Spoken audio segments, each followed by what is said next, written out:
نحمده ونصلي على رسوله الكريم اما بعد فاعوذ بالله من الشيطان الرجيم بسم الله الرحمن الرحيم بئس ما اشتروا به انفسهم ان يكفروا بما انزل الله بغيا ان ينزل الله من فضله على من يشاء من عباده فباءوا بغضب على غضب وللكافرين عذاب مهين آمنت بالله صدق الله العظيم۔ انتہائی قابل احترام سامعین ذی وقار، آپ حضرات کی خدمت میں سورۃ البقرہ کی آیت نمبر 90 تلاوت کی ہے، اور اس آیت کی روشنی میں آپ حضرات کی خدمت میں چند معروضات و دین کے حوالہ سے اشاعت دین کی غرض سے آپ کے گوش گزار کرنے کا ارادہ ہے۔ اللہ تعالیٰ مجھے صحیح بیان کرنے کی، آپ حضرات کو سننے کے بعد، ہم سب کو سننے کے بعد اللہ تعالیٰ اس پر عمل کرنے کی بھی توفیق عطا فرمائے۔ اس آیت میں اللہ تعالیٰ نے جو یہودیوں کا انکار تھا اس انکار کو بیان کیا، اور انکار کے بعد جو اللہ نے ان پر اس انکار کی وجہ سے غضب نازل کیا، اس کا بھی اللہ تعالیٰ نے تذکرہ کیا۔ اور یہ بدیہی بات ہے کہ جب کوئی شخص ہو حق بات کا انکار کر دیتا ہے، جسے آپ انکار حق کے عنوان سے کہہ سکتے ہیں، انکار حق یعنی حق بات کا انکار کرنا۔ اور حق یہ ہوتا ہے کہ ایک بات آپ کے سامنے بالکل واضح لفظوں میں آ گئی ہے، آپ اس کو پہچان سکتے ہیں، اور اگر یوں سمجھیں تو ایک دونے دونے دو دونے چار والی بات آ گئی ہے، لیکن اس کے باوجود بھی بندہ ہر دھرمی پہ آئے، ضد پہ آئے، تو وہ شخص پھر اللہ کے غضب کا مرتکب ہوتا ہے، اللہ کا غضب اس پہ آتا ہے۔ یعنی قرآن میں جہاں پر یہود و نصارہ کا تذکرہ ہے کہ اللہ تعالیٰ نے ان یکفروا بما انزل اللہ بغیا، انہوں نے انکار کیا اس چیز کا جو اللہ نے نازل کی اس وجہ سے کہ بغیا، ضد کی وجہ سے، یعنی آپ کی رسالت کا انکار کر دیا کہ اللہ تعالیٰ نے اس کو نبی کیوں بنا دیا،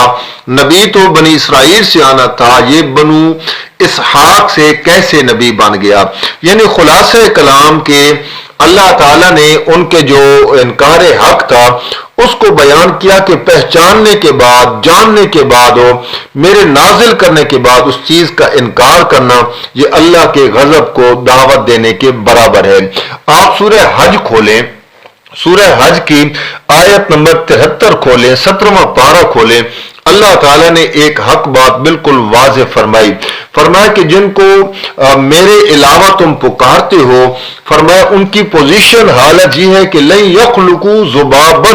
ولو اجتمعوا لہ، وہ ایک مکھی نہیں بنا سکتے ہیں۔ مکھی بنانا تو بڑے دور کی بات ہے،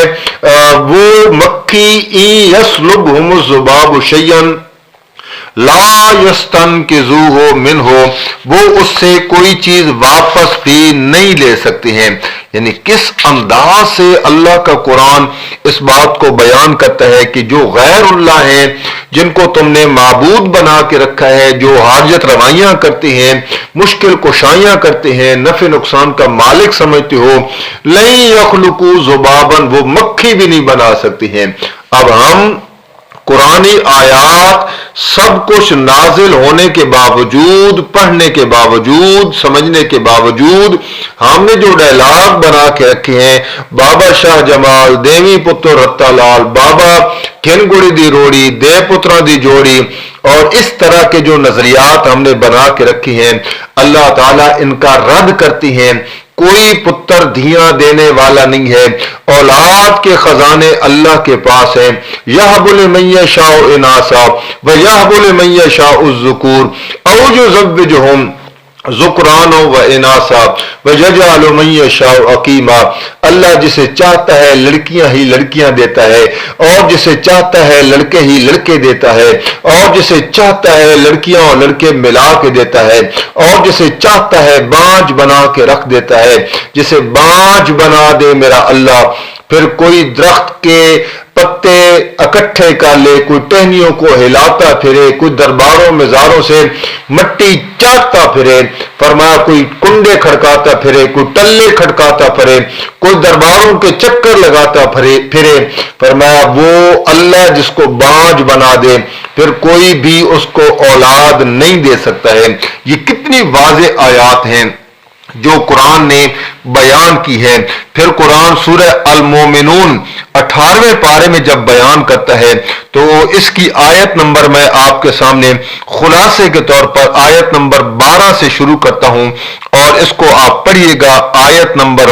16 تک۔ قرآن نے تخلیق کے انسان کا ذکر کیا، میں نے کس طریقے سے انسان کو مٹی سے بنایا، پھر نطفے کا نظام بنایا، پھر اس کا لوتھڑا بنا دیا، پھر اس کا ہڈی بنا دی، اور پھر ہم نے بوٹی بنا دی، بوٹی پر پھر ہم نے ہڈی بنا دی، اور پھر ایک پانی کا گندا قطرہ، اور ثم انشأناہ خلقا آخر، پھر ہم نے ایک نئی تخلیق کر دی۔ فتبارک اللہ، اور لوگوں پھر کہو نا کہ برکت دینے والی ذات اللہ کی ہے، کسی پیر فقیر کے پیر میں ہاتھ میں برکت نہیں ہے، برکات دہندہ صرف اللہ ہے، جس کو ہم پڑھتے ہیں سبحانک اللہم وبحمدک وتبارک اسمک، برکت صرف تیرے نام میں ہے۔ اللہ کا قرآن کہتا ہے انسان تو پیدا ہو گیا ہے، ثم انکم بعد ذالک لمیتون، اس کے بعد تم نے مرنا بھی ہے، مرنا بھی ذہن میں رکھنا، اسی دنیا والی گھمنڈ زندگی میں نہ پھرتے رہنا، میرے احکامات کو ضد کی بھینٹ نہ چڑھا دینا، میرے احکامات کے سامنے سر جھکا دینا، میرے احکامات کے سامنے اکڑنا مت، سچ سچ ہوتا ہے، جھوٹ جھوٹ ہوتا ہے، ان کو گڈ مڈ مت کرنا۔ پھر قرآن کہتا ہے مرنے والا نظریہ ذہن میں رکھنا، ثم انکم یوم القیامت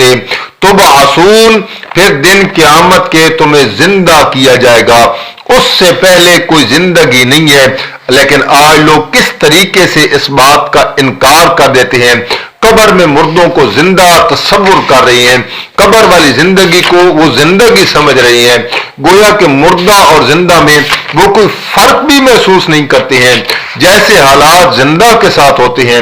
ویسے حالات وہ مردوں کے ساتھ تشبیہات دے رہی ہیں۔ اللہ کا قرآن واضح واضح کہتا ہے ثم انکم یوم القیامت تبعثون، دن قیامت کے تمہیں زندہ کر کے اٹھایا جائے گا۔ یہ قرآن کی آیات پڑھتا جا رہا ہوں، آپ سورہ نمل کھولیں، آیت نمبر اس کی 80 نکالیں۔ قرآن کہتا ہے انکا لا تسمع الموتى ولا تسمع الصم الدعاء اذا ولوا مدبرین، بے شک آپ نہیں سنا سکتے ہیں مردوں کو۔ تو میرے بھائی یہاں پر کہتے ہیں یہاں سننے کی نفی نہیں ہے، یہاں پر سنانے کی نفی ہے، اور اللہ کا قرآن منہ پر تھپڑ مارتا ہے اس انداز سے کہ اچھا مردوں میں سننے کی نفی نہیں سنانے کی نفی ہے، تو پھر اگلی اس آیت کا اگلا حصہ اس پر بھی یہی معنی کرو وَلَا تُسْمِعُ الصُّمَّ الدُّعَاءَ إِذَا وَلَّوْا مُدْبِرِينَ، یعنی مردہ وہ سن سکتا ہے آپ سنا نہیں سکتے ہیں۔ اب یہاں پر بھی وہی معنی کریں گے کہ ڈورا بندہ بہرا بندہ سن سکتا ہے آپ سنا نہیں سکتے ہیں۔ یہ قرآن کی تحریفات ہے، قرآن کے اندر رد و بدل کرنا ہے۔ یہود و نصارہ الگ قوم تھی، وہ گزر گئے ہیں، لیکن آج کا مسلمان قرآن میں کس طریقے سے رد و بدل کر رہا ہے، قرآن کی کتنی تحریفات کر رہا ہے۔ قرآن واضح لفظوں میں کہتا ہے ما انت بمسمع من فی القبور، میرا پیغمبر جو قبروں میں پڑے ہیں آپ ان کو نہیں سنا سکتے ہیں۔ اب یہاں پر کیا تعویل کریں گے؟ اور قرآن جہاں پر سورہ نحل میں کہتا ہے اموات غیر احیاء، وہ مردہ ہیں، مردہ غیر احیا، وہ زندہ نہیں ہے، وہ زندہ نہیں ہے۔ قرآن کتنی دہائی دے کے کہتا ہے، قرآن کس طریقے سے انداز سے بیان کرتا ہے، اور قرآن کہتا ہے کہ والذین یدعون من دون اللہ لا یخلقون شیئا وهم یخلقون، جن کو اللہ کے سوا تم پکارتے ہو وہ لا یخلقون شیئا، انہوں نے کائنات میں کچھ نہیں بنایا، وهم یخلقون، وہ تو خود تخلیق کیے گئے ہیں۔ آج میرا بھائی میرا مسلمان کہتا ہے کرنیاں والے ہیں، برنیاں والے ہیں، یہ سب کچھ کرتی ہیں، میرے پاں لگا دیتی ہیں، بادشاہ لیکھاں وچ میکھاں مارن والے، یہ لجپال ہیں، یہ غریب نواز ہیں۔ قرآن کہتا ہے وهم یخلقون اموات غیر احیا وما یشعرون ایان یبعثون، ان کو اتنا شعور بھی نہیں کہ وہ قبروں سے کب اٹھائے جائیں گے۔ یہ قرآن کی آیات ہیں جن سے آج کا مسلمان انکاری نظر آتا ہے، اعراض کرتا ہوا نظر آتا ہے۔ تو عرض کرنے کا مطلب یہ ہے کہ یہ جو آیات ہیں یہ کون پڑھے گا؟ یہ مسلمانوں کے لیے ہیں۔ وَمَنْ أَضَلُّ مِمَّن يَدْعُو مِن دُونِ اللَّهِ مَن لَّا يَسْتَجِيبُ لَهُ إِلَىٰ يَوْمِ الْقِيَامَةِ وَهُمْ عَن دُعَائِهِمْ غافلون، جن کی پکاریں کرتے ہو وہ سن نہیں سکتے ہیں۔ اور دوسرے مقام پہ اللہ کا قرآن کہتا ہے وَلَوْ سَمِعُوا إِن تَدْعُوهُمْ لَا يَسْمَعُوا دُعَاءَكُمْ، اگر تم ان کی پکار کرو وہ سن نہیں سکتے ہیں، اور اگر سن بھی لیں تو مَسْتَجَابُوا لَكُمْ، پھر جواب نہیں دے سکتی ہیں۔ اور ہم کیا کہتے ہیں؟ میں قبرستان پہ گیا، میں قبر پہ گیا، میں مزار پہ گیا، میں نے بابے نو سلام سٹا، میں نے بابے کو سلام دیا، بابے نے میرا سلام سنا اور جواب بھی دیا۔ بڑی گل ہے جی، بڑی گل ہے، جواب بھی دیا۔ اچھا آپ نے بابے کو سلام کیا، بابے نے آپ کا سلام سن لیا، بابے نے آپ کو جواب بھی دیا، آپ نے اس کا جواب سنا، نہیں میں نے بابے کا جواب نہیں سنا، بابے نے میرا سلام سنا تھا، دونوں میں فاصلہ برابر ہے۔ وہ تیری سن لیتا ہے جو مردہ ہے، تو زندہ مردے کی نہیں سن سکتا ہے۔ مجھے تو لگتا ہے کہ تو دراصل مردہ ہے اور وہ جو اندر پڑے وہ زندہ ہے، تجھے اندر جانا چاہیے، اسے باہر آنا چاہیے۔ کہنے کا مطلب یہ ہے کس طریقے سے قرآن نے رد کیا ہے مستجابوا لکم، وہ جواب نہیں دے سکتے ہیں، اور مسلمان کہتا ہے جواب دیتی ہیں۔ یہاں پر سورہ احقاف میں 26ویں پارے کے پہلے صفحے میں قرآن کہتا ہے کہ وَهُمْ عَن دُعَائِهِمْ غَافِلُونَ، وہ ان کی پکاروں سے غافل ہیں۔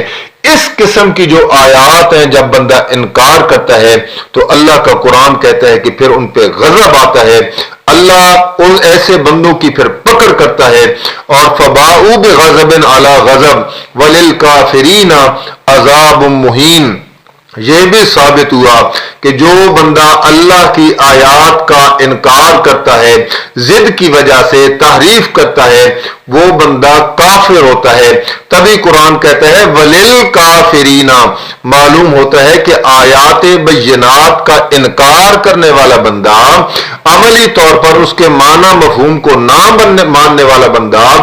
کافر ہوتا ہے، اس کے کفر میں کوئی شک نہیں ہے۔ اور قرآن تو کہتا ہے وَمَا دُعَاءُ الْكَافِرِينَ إِلَّا فِي ضَلَالٍ، وہاں پر اللہ نے نفی سمائے موتا کی ہے۔ لہو دعوت الحق والی آیت پڑھیں، اس میں اللہ تعالیٰ اسی بات کا رد کرتے ہیں کہ جو قبر میں چلا جائے وہ سن نہیں سکتا ہے، اور پھر آخر میں اللہ کا قرآن فتویٰ لگاتا ہے وَمَا دُعَاءُ کافرین الا فی ضلال، نہیں ہے پکارنا کافروں کا مگر سوائے گمراہی کے۔ معلوم ہوا کہ جو شخص عقیدہ رکھتا ہے کہ قبر والا ما فوق الاسباب میری پکار کو سن رہا ہے، ایسا عقیدہ رکھنے والا شخص از روئے قرآن از روئے شریعت پکا کافر ہوتا ہے، اس بندے کے کفر میں کوئی شک نہیں ہوتا ہے۔ تو کوشش کریں کہ اللہ کے غضب کو دعوت نہ دیں۔ وَلِلْكَافِرِينَ عَذَابٌ مُّهِينٌ، اللہ سے دعا ہے اللہ عمل کرنے کی توفیق عطا فرمائے۔ وَمَا عَلَيْنَا إِلَّا الْبَلَاغُ۔